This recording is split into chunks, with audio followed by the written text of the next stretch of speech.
हाय दोस्तों, स्वागत करता हूं मैं आप सभी का। और आज हम लोग जानेंगे पृथ्वी की संरचना के बारे में। पृथ्वी को कितने कटिबंधों में बांटा गया है। पृथ्वी के जो ऊपर वायुमंडल है यानी कि वायु परत के बारे में। पृथ्वी के वायुमंडल के साथ साथ हम लोग जानेंगे कटिबंधों के बारे में, भूमध्य रेखा के बारे में, कर्क रेखा के बारे में, मकर रेखा के बारे में, उत्तरी ध्रुव, दक्षिण ध्रुव, साथ ही साथ देशांतर और अक्षांश के बारे में। तो सारा कुछ का विश्लेषण आज हम इस वीडियो में करने जा रहे हैं। तो आप हमारे वीडियो को शुरू से अंत तक देखिए और वीडियो में बने रहिए। इससे पहले जो हमारा वीडियो आया था उसमें हम लोगों ने जाना था सौर मंडल के बारे में। सौर मंडल में हम लोगों ने पढ़ा था कि 8 ग्रह सूर्य की परिक्रमा कर रहा है और उस 8 ग्रह में हमारा पृथ्वी भी है। तो आज हम लोग उसी पृथ्वी का विश्लेषण चर्चा करने जा रहे हैं। तो सबसे पहले दोस्तों हम आपको बता दें कि पृथ्वी दो तरह से घूर्णन करती है। पृथ्वी जो है सूर्य के चारों ओर जो परिक्रमा कर रही है, पृथ्वी दो तरह से घूर्णन कर रही है। एक अपने अक्ष पर घूम रही है। अपने अक्ष का मतलब है कि पृथ्वी अपने अक्ष पर घूम रही है, अपने अक्ष पे घूर्णन कर रही है। साथ ही साथ जो है अपने अक्ष के साथ साथ पृथ्वी सूर्य के चारों तरफ परिक्रमा कर रही है। सूर्य की चारों तरफ परिक्रमा कर रही है। एक घूर्णन गति है और एक परिक्रमण गति है। ये दो गति से पृथ्वी घूम रही है। अपने अक्ष पे जो घूमती है उससे दिन और रात होता है। पृथ्वी जो है अपने अक्ष पर जो घूमती है उससे दिन और रात होता है। और पृथ्वी जो है सूर्य की चारों तरफ जो घूमती है यानी कि चारों तरफ सूर्य जो है परिक्रमा करती है, उससे ऋतु परिवर्तन होता है। और हम लोग जानते हैं कि एक साल में एक परिक्रमा कर लेती है, 365 दिन में पृथ्वी सूर्य की चारों तरफ घूम लेती है। तो उसी के बारे में हम लोग विस्तार से जानते हैं। ये सूर्य है हमारा दोस्तों। हमने डायग्राम में सारा कुछ आपको समझाने का, बताने का प्रयास किया है। आशा है आपको हमारा ये डायग्राम काफ़ी पसंद आएगा और आपको ये सारा डायग्राम देखने के बाद आपको सारा कन्फ्यूजन दूर हो जाएगा। ये हमारा सूर्य है और ये पृथ्वी है, ये चारों तरफ से घूम रहा है। इसके बाद कहाँ पे कैसा होता है, मकर रेखा पे कब सूर्य लंबत रहता है, कर्क रेखा पे कब लंबत रहता है, विषुवत रेखा पे कब लंबत रहता है। तो हम लोग आइए स्टार्ट करते हैं। 21 मार्च को दोस्तों, 21 मार्च को जो है सूर्य 21 मार्च और 23 सितंबर 21 मार्च और 23 सितंबर को विषुवत रेखा पे लंबत रहती है सूर्य। लंबत मतलब सीधा। 21 मार्च और 23 सितंबर 21 मार्च और 23 सितंबर को विषुवत रेखा के बीच में रहती है सूर्य। अभी विषुवत रेखा अगर आप नहीं जान रहे हैं तो अभी सारा कुछ का हम चर्चा करेंगे। विषुवत रेखा, कर्क रेखा, मकर रेखा, अक्षांश देशांतर। तो 21 मार्च और 23 सितंबर को सूर्य जो है विषुवत रेखा पर रहती है और लंबत रहती है। इसलिए 21 मार्च और 23 सितंबर को पूरी दुनिया में समान दिन और रात होता है। इसके बाद 21 जून को जो है कर्क रेखा पर लंबत रहती है। और आपको पता है कि भारत के बीचों बीच कर्क रेखा गुजरी है। हमारा जो अगला वीडियो जब भारत का भूगोल हम लोग पढ़ेंगे तब हम लोग विस्तारित से जानेंगे कौन सा 8 राज्य से गुजरती है भारत का, वो 8 राज्य का हम चर्चा करेंगे। अभी फिलहाल हम लोग वायुमंडल संरचना के बाद उसमें कटिबंध जानेंगे, वायु परत जानेंगे, मकर, देशांतर, विषुवत, ये सब के बारे में जानेंगे। तो 21 जून को कर्क रेखा पर लंबत रहती है सूर्य और 22 दिसंबर को मकर रेखा पर लंबत रहती है सूर्य। जिस तरह से भारत के बीचों बीच कर्क रेखा गई है उसी तरह ऑस्ट्रेलिया के बीचों बीच मकर रेखा गुजरी है। तो मकर रेखा पर 22 दिसंबर को लंबत रहती है और 21 जून को कर्क रेखा पर लंबत रहती है। 21 जून को जब उत्तरी गोलार्ध में गर्म का दिन आता है तो उस जस्ट उसका विपरीत दक्षिणी गोलार्ध में शरद का ऋतु रहता है। इसके बाद हम लोग आइए जानते हैं दोस्तों कि सूर्य और पृथ्वी के बीच कब न्यूनतम दूरी रहता है और कब सबसे अधिक दूरी रहता है। तो आप याद रखिएगा 3 जनवरी को पृथ्वी और सूर्य के दूरी सबसे न्यूनतम रहती है यानी कि सबसे कम रहती है और 4 जुलाई को पृथ्वी और सूर्य की दूरी सबसे अधिक रहती है। इसके बाद हम लोग ग्रह के बारे में, इससे पहले वाला वीडियो में हमने चर्चा कर दिया था ग्रह के बारे में, उपग्रह के बारे में। आशा करता हूँ कि ग्रह और उपग्रह आप लोग समझते होंगे। सूर्य की परिक्रमा जो पृथ्वी घूम रही है तो 29.8 किलोमीटर पर सेकंड के हिसाब से घूम रही है। 29.8 किलोमीटर पर सेकंड के हिसाब से जो है पृथ्वी जो है घूर्णन कर रही है सूर्य का। अगर हम, और सूर्य जो है पश्चिम से पूरब घूमती है, ये भी मैंने आपको बता दिया है।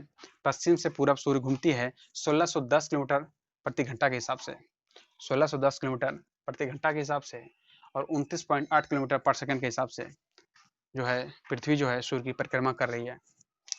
23 घंटा 56 मिनट 4 सेकंड में पृथ्वी जो है अपने अक्ष पर एक पूरी घूर्णन कर लेती है। अपने अक्ष पर एक फेरा यानी एक पूरा घूम लेती है। 23 घंटा 56 मिनट और 4 सेकंड में जो है पृथ्वी घूम लेती है।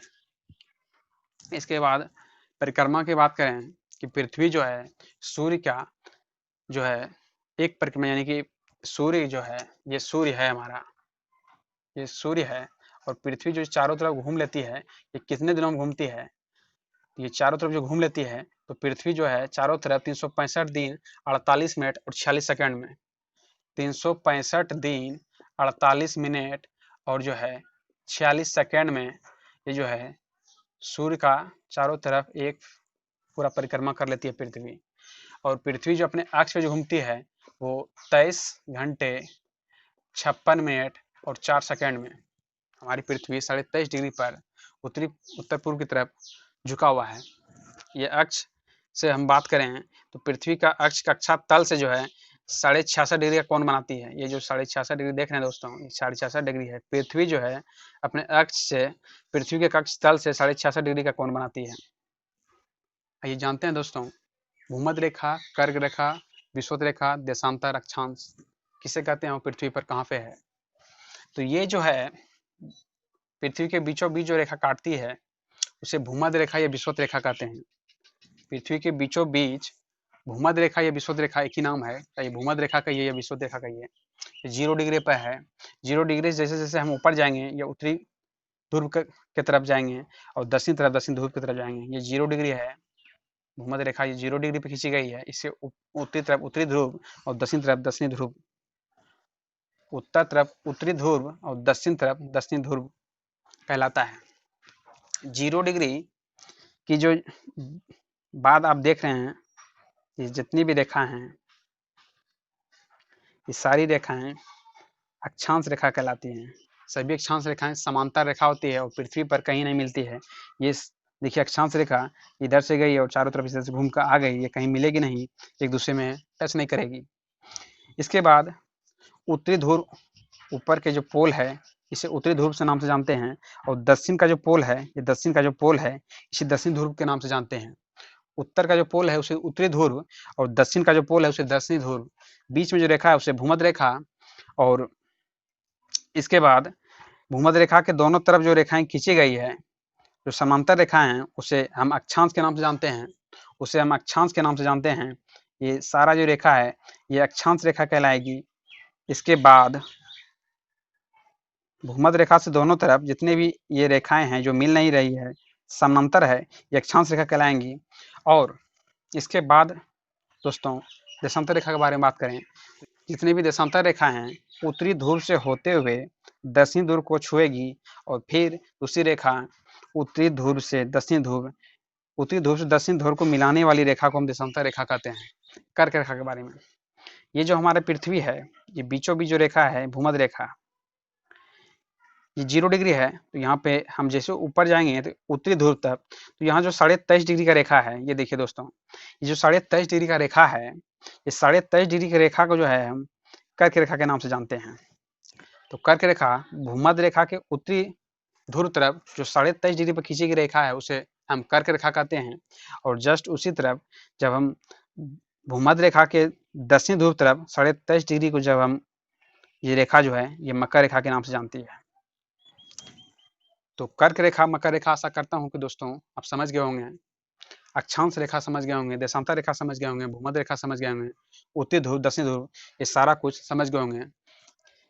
इसके बाद जो ये देखिए दोस्तों कि जो देशांतर रेखा है, ये जो 0 डिग्री की रेखा देशांतर रेखा मान लेते हैं कि ये 0 डिग्री है और जस्ट उसके तरफ 180 डिग्री होगा। जो 0 डिग्री की रेखा है ये जो है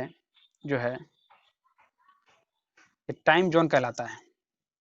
ये टाइम जोन कहाँ है? तो इंग्लैंड में है, ग्रीनविच एक जगह है, ग्रीनविच में खींची गई रेखा है और ये यूके यानी कि यूनाइटेड किंगडम इंग्लैंड में पड़ता है। ये 0 डिग्री देशांतर है, यानी कि ये टाइम जोन है, देशांतर रेखा एक तरह से ये भी एक देशांतर रेखा है और ये 0 डिग्री पे खींचा गया है। ग्रीनविच है, इंग्लैंड में एक जगह है, वहीं पे रेखा है, उसी से पूरा पृथ्वी का समय निर्धारित किया गया है। इसके बाद इसके जस्ट दूसरी तरफ 180 डिग्री है, जो इसकी दूसरी तरफ 180 डिग्री है उसे हम अंतर्राष्ट्रीय तिथि रेखा कहते हैं। तो हम लोग समझ गए दोस्तों भूमध्य रेखा के बारे में, कर्क रेखा के बारे में, मकर रेखा के बारे में, उत्तरी ध्रुव, दक्षिण ध्रुव, अक्षांश रेखा, देशांतर रेखा, जितने भी अक्षांश रेखा हैं, जितने देशांतर रेखा हैं, सारा कुछ हमने चर्चा कर दिया। आशा करता हूँ कि आपको ये रेखाएं याद हो गया होगा, आप समझ गए होंगे। ये जो 180 डिग्री देशांतर है, 180 डिग्री देशांतर जो है वो किसके पास से गुजरती है, ये भी क्वेश्चन एग्जाम में आया हुआ है। तो ये जो बेरिंग जलडमरू है उसी के पास से जो है 180 डिग्री देशांतर, यानी कि 180 डिग्री देशांतर को ही हम अंतर्राष्ट्रीय तिथि रेखा कहते हैं। ग्रीनविच टाइम जोन और अंतर्राष्ट्रीय तिथि रेखा, उससे पहले एक झलक देख लेते हैं कि ये जो है जितने भी अक्षांशीय रेखा हैं, ये अक्षांशीय रेखा हैं, ये अक्षांशीय रेखाएं कितनी है पृथ्वी पर? तो 179 और 180 रेखाएं हैं, 180 रेखाएं हैं जो है अक्षांश रेखाएं हैं। जितने भी रेखा समांतर रेखा हैं वो 180 जो रेखाएं हैं 180 अक्षांशीय रेखाएं हैं। और ये जो पृथ्वी है, पृथ्वी के उत्तरी ध्रुव और दक्षिणी ध्रुव की जितनी भी रेखाएं गुजर रही है, मिला रही है, ये देशांतर रेखा है और देशांतर रेखा की संख्या 360 है। 360 देशांतर रेखा और 180 जो है अक्षांश रेखा। देशांतर रेखा 0 डिग्री जो है वो टाइम जोन है, यानी कि ग्रीनविच यूके में है, और 180 डिग्री जो रेखा है जस्ट उसके उल्टा यानी कि विपरीत में, वो जो है अंतर्राष्ट्रीय तिथि रेखा है। इसके बाद दोस्तों आइए बात करते हैं, ये जो हमारी पृथ्वी है, ये जो पृथ्वी है, ये देशांतर रेखा जो है ये इसके दूरी, इसके बीच की दूरी कितना है? तो इसके बीच की दूरी 111.32 किलोमीटर है। दो देशांतरों के बीच की दूरी 111.32 किलोमीटर है। उसके साथ ही साथ हम लोग बात करेंगे अक्षांशों के बीच की दूरी कितनी है। जो पृथ्वी है ये सारा अक्षांश रेखा है, तो इसकी बीच की दूरी कितनी है? तो 111 किलोमीटर है। दो अक्षांश के बीच 111 किलोमीटर और दो देशांतरों के बीच 2 देशांतरों के बीच 111.32 किलोमीटर है। इसके बाद देशांतर रेखाओं की संख्या 360 है। ये जो देशांतर रेखा है इसकी संख्या 360 है और अक्षांशीय रेखा जो है, ये जो अक्षांशीय रेखा है ये 180 है। ये जो है 0 डिग्री, वो अगर हम 0 डिग्री इधर मानते हैं तो 180 डिग्री उधर जस्ट उसके विपरीत हो जाएगा। अगर 180 डिग्री इधर है तो उस 0 डिग्री उसके जस्ट विपरीत होगा। तो इसके दोनों के बीच में जो 12 घंटा का अंतर है, 12 घंटे का अंतर है दोनों के बीच में। अगर हम ग्रीनविच से अगर हम अंतर्राष्ट्रीय तिथि रेखा देशांतर की तरफ जाएंगे तो 12 घंटा का अंतर होगा, यानी 180 डिग्री का अंतर होता है। एक बात हम यहाँ पे और समझाना चाह रहे हैं दोस्तों कि जो है 1 डिग्री बराबर 4 मिनट का अंतर होता है। 1 डिग्री बराबर दोस्तों 4 मिनट का अंतर होता है, यानी कि 15 डिग्री बराबर 1 घंटा हो जाएगा। ये अंतर्राष्ट्रीय तिथि रेखा, इसके हम पूर्व की तरफ जाएंगे, पूर्व की तरफ जाएंगे तो ये जो है पूर्व की ओर जाने पर 12 घंटा का अवधि लगता है अंतर्राष्ट्रीय तिथि रेखा, यानी कि 0 डिग्री जो है, मान के चलिए कि जो 0 डिग्री है, 0 डिग्री है और जस्ट उस दूसरी तरफ 180 डिग्री है, तो ये जो है दोनों की पूर्व की तरफ से जाएंगे। 0 डिग्री से पूर्व की तरफ जाने पर 12 घंटा का समय की अवधि लगती है। और इसके बाद ग्रीनविच 0 डिग्री से हम पश्चिम की तरफ जाते हैं तो 12 घंटा हम पीछे चल जाते हैं। जब हम 180 डिग्री से पूरी पृथ्वी को नापेंगे तो 24 घंटा का अंतर हो जाता है। यही कारण है दोस्तों कि जो है 180 डिग्री जो है पूर्व पश्चिम देशांतर में 24 घंटे का अंतर हो जाता है। 180 डिग्री जो ये है जो है दोस्तों ये रेखा मान के चलिए 180 डिग्री जो रेखा है ये दोनों तरफ अलग अलग तिथियां पाई जाती है। ये जो रेखा है पूर्व की तरफ, अगर हम ये पूर्व की तरफ चलते हैं पूर्व की तरफ तो एक दिन जो है जोड़ दिया जाता है। पूर्व की तरफ चलेंगे तो एक दिन अंतरराष्ट्रीय रेखा में जोड़ दिया जाएगा और पश्चिम की तरफ जाएंगे तो एक दिन घटा दिया जाएगा। जो टाइम जोन है इसे जो है 24 समय जोन में बांटा गया है। 24 समय जोन में बांटा गया है। अगर हम भारत के समय के बारे में बात करें तो आप लोगों को पता है कि 82.5 डिग्री जो है देशांतर रेखा 82.5 डिग्री देशांतर रेखा जो है उसी से हमारा पूरा भारत का समय है माना गया है। वो कहाँ है तो इलाहाबाद के नैनी में एक जगह है, इलाहाबाद में पड़ता है यूपी में। वहीं से अंतरराष्ट्रीय जो है भारत का समय जोन है। इलाहाबाद में नैनी जो है, नैनी से ही जो है मानक समय है भारत का मानक समय नैनी इलाहाबाद यूपी में पड़ता है।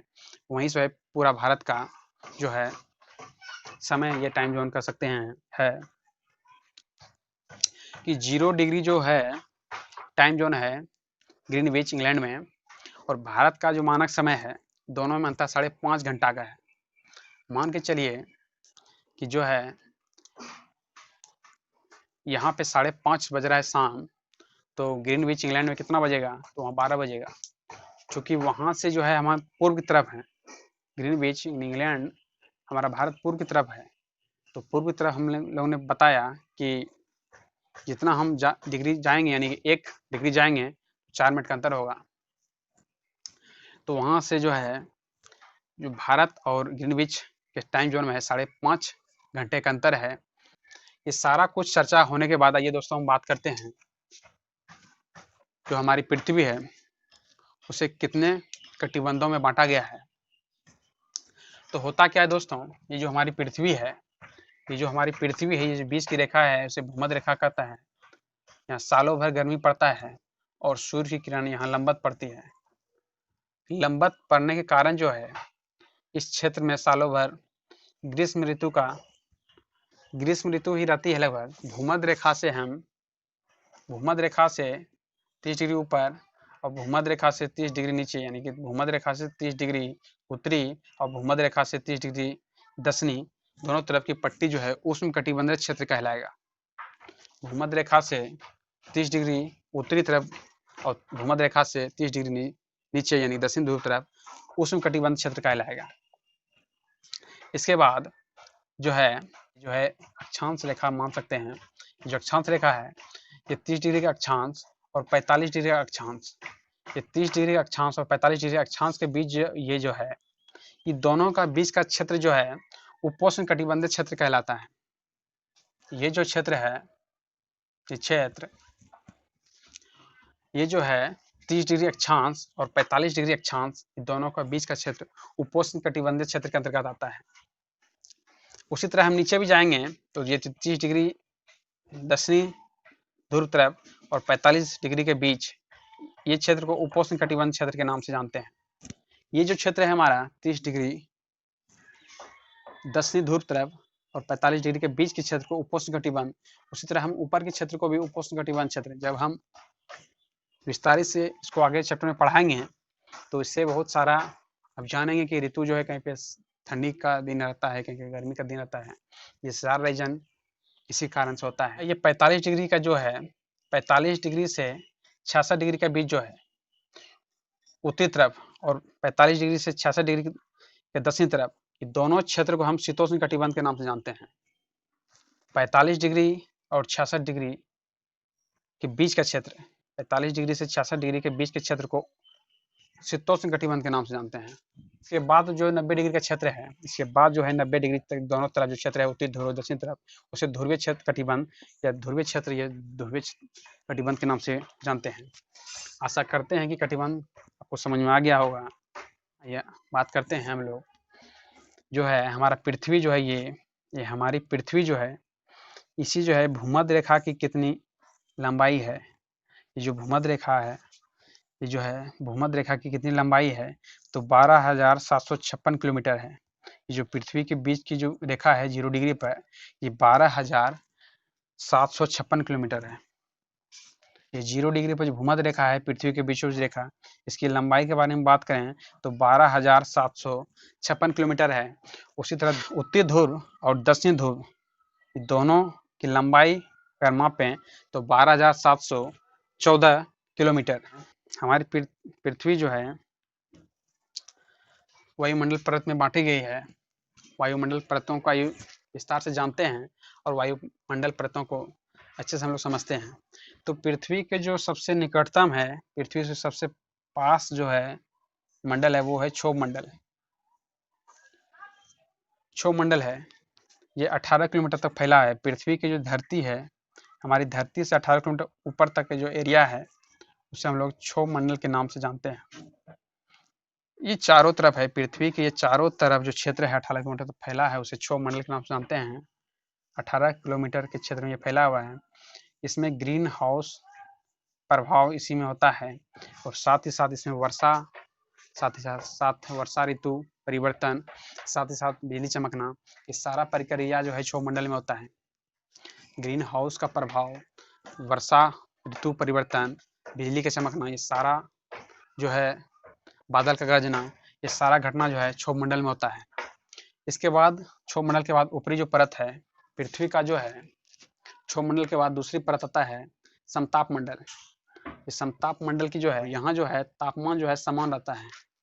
ये क्षेत्र में जो है, ये क्षेत्र में तापमान समान रहता है, और यहीं पे एरोप्लेन यानी कि हवाई जहाज उड़ता है दोस्तों। हवाई जहाज यहीं पे उड़ता है। इसके बाद इसके जस्ट इसी के ऊपर यानी कि इसी के सट के या बीच में कह सकते हैं, मध्य मंडल और समताप मंडल के बीच में कह सकते हैं, या समताप मंडल के ऊपर ओजोन परत पाई जाती है, ओजोन लेयर पाई जाती है। और आप लोग जानते हैं कि सूर्य से आने वाली जो हानिकारक पराबैंगनी किरण है, वो हमारी ओजोन परत ही जो है सोख लेती है और हमें हानि नहीं होने देती है। तो ये ओजोन परत का भी एग्जाम ये पूछा गया है कि ओजोन परत कहाँ पाई जाती है, तो समताप मंडल के ऊपर और मध्य मंडल के बीच में, मध्य मंडल और समताप मंडल के बीच में ओजोन परत पाई जाती है। और ओजोन लेयर जो है सूर्य से आने वाली पराबैंगनी किरणों को वो जो है सोख लेती है। इसके बाद ओजोन परत के बाद जो है समताप मंडल के बाद ओजोन परत के बाद हम मध्य मंडल के बारे में चर्चा करेंगे। ये जो है 50 किलोमीटर के ऊपर और 80 किलोमीटर के क्षेत्र तक, 50 किलोमीटर के ऊपर 80 किलोमीटर के क्षेत्र तक ये जो है मध्य मंडल का क्षेत्र है। ये जो मंडल है मध्य मंडल का क्षेत्र है, 50 किलोमीटर और 80 किलोमीटर के बीच का क्षेत्र मध्य मंडल का क्षेत्र के नाम से जो है जाना जाता है। और यहाँ जो है क्या होता है, यहाँ जो उल्का पिंड होता है, क्योंकि रात में आप लोग देखते होंगे रात में जो उल्का पिंड आता है आकाश से, और वो थोड़ी देर चमकता है फिर गायब हो जाता है, तो यही मंडल में होता है, ये मध्य मंडल में। मध्य मंडल के बाद ये जो ऊपर मंडल है, इसे हम आयन मंडल के नाम से जानते हैं। ये जो मंडल है इसे हम आयन मंडल के नाम से जानते हैं। और ये जो इसकी जो मोटाई है, ये 80 किलोमीटर से लेके 640 किलोमीटर तक है। ये 80 किलोमीटर से लेकर 640 किलोमीटर के क्षेत्र को हम आयन मंडल के नाम से जानते हैं। और यहीं पे जो है यह कहें कि जो रेडियो तरंगें परिवर्तित होती है पृथ्वी पर जो रेडियो तरंगें छोड़ती है, यहाँ से जो है फिर वापस होती है। इसके बाद जो 640 किलोमीटर के ऊपर जितने भी क्षेत्र हैं, इसे बाह्य मंडल या अंतरिक्ष के नाम से जानते हैं। ये जो है 640 किलोमीटर के ऊपर क्षेत्र को बाह्य मंडल या अंतरिक्ष के नाम से जानते हैं। इसके बाद आइए दोस्तों बात करते हैं हम लोग कि जो है ये जो हमारी पृथ्वी है, ये हमारी पृथ्वी जो है, ये जो है भूमध्य रेखा है, एक नदी है कांगो नदी भूमध्य रेखा को 2 बार काटती है। ये क्वेश्चन दोस्तों याद रखिएगा, ये भी क्वेश्चन पूछा गया है कि भूमध्य रेखा जो पृथ्वी के बीच की रेखा है, इसे भूमध्य रेखा कहते हैं। इसे जो है कांगो नदी काटती है यानी गुजरती है। इसके बाद उत्तरी तरफ ये जो हमारी पृथ्वी है, ये भूमध्य रेखा के उत्तरी यानी 23.5 डिग्री पर जो कर्क रेखा है, कर्क रेखा को माही नदी काटती है दोस्तों, माही नदी काटती है। इसके बाद ये जो हमारी पृथ्वी है, इसी पे जो मकर रेखा है, मकर रेखा को जो है लिम्पो नदी जो है मकर रेखा को काटती है। तो ये जो है एक बार चर्चा हो गया। और आइए अब हम लोग चर्चा करते हैं दोस्तों कि जो है ये जो हमारी पृथ्वी है, इस पे कौन सा देश, इससे भी क्वेश्चन कभी आ जाता है दोस्तों, भूमध्य रेखा पर कौन सा देश है, कर्क रेखा पर कौन सा देश है, मकर रेखा पे कौन सा देश है। ये जो भूमध्य रेखा है, तो विषुवत रेखा के बारे में आइए बात करते हैं, तो कौन सा देश है। तो विषुवत रेखा ये जो है, इस पे कौन कौन सा देश है विषुवत रेखा के बीचों बीच। तो इक्वाडोर है, कोलंबिया है, ब्राज़ील है, गैबन है, इसके बाद कांगो गणराज्य है, युगांडा है, केनिया है, सोलामिया है, मालदीव है, इसके बाद इंडोनेशिया है। इसके बाद आइए बात करते हैं हम लोग कर्क रेखा पर कौन सा देश है। तो कर्क रेखा पर सबसे पहले हम लोग जानते हैं कि भारत हमारा है, चीन है, म्यांमार है, ताइवान है, बांग्लादेश है, ओमान है, संयुक्त अरब अमीरात है, सऊदी अरबिया है, मिस्र है, लीबिया है, इसके बाद नाइजर है, इसके बाद अल्जीरिया है, माली है, इसके बाद जो है बहामास है, इसके बाद मैक्सिको है। ये कर्क रेखा पर इतने देश है। इसके बाद मकर रेखा, ये जो दक्षिण तरफ है जो मकर रेखा, इस पे कौन सा देश है। तो इस पे जो है चिली है, अर्जेंटीना है, ब्राज़ील है, नमीबिया है, पराग्वे है, जो है दक्षिण अफ्रीका है, ऑस्ट्रेलिया है, मोजाम्बिक है, और जो है मेडागास्कर है। इसके बाद और हम चर्चा करें दोस्तों, तो ये जो है पृथ्वी, तो कर्क रेखा, भूमध्य रेखा और मकर रेखा, अफ्रीका जो महादेश देश है, अफ्रीका महादेश से तीनों रेखा गुजरती है। ये भी क्वेश्चन पूछा गया दोस्तों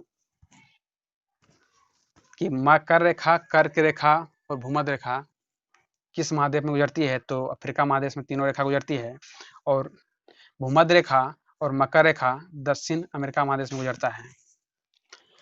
तो इस तरह से हम लोग ने दोस्तों जाना भूमध्य रेखा, कर्क रेखा, मकर रेखा, अक्षांश, देशांतर, उत्तरी ध्रुव, दक्षिण ध्रुव, इसके बाद पृथ्वी कितने कटिबंधों में बांटा गया है, साथ ही साथ वायुमंडल के परत के बारे में हम लोगों ने जाना।